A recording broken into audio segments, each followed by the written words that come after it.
Hello everyone, কেমন আছেন সবাই? নিশ্চয়ই ভালো আছেন, আমিও ভালো আছি। আমরা গেছিলাম নৈহাটি মায়ের পুজো দিতে।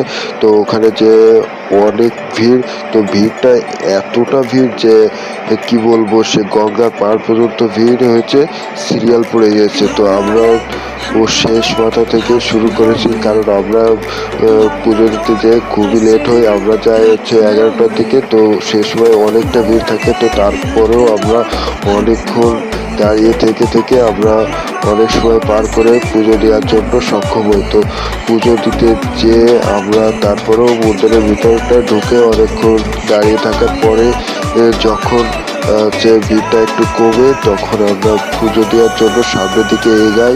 তো এগানোর পরে দেখছেন কতটা ভিড় ওই সাইডে, তো চারিদিকে পুরো ভিড়। তো আমরা পুজো দিতে সক্ষম হয়ে গেছি। পুজো দিয়ে আমরা বেরিয়ে এখন যাবো গঙ্গার পাড়ে। গঙ্গার পাড় থেকে মোটামুটি ঘুরে আমরা আবার বাড়ির দিকে রওনা হই। তো ভিডিওটা এই পর্যন্ত। ভালো লাগলে লাইক, কমেন্ট, শেয়ার, সাবস্ক্রাইব।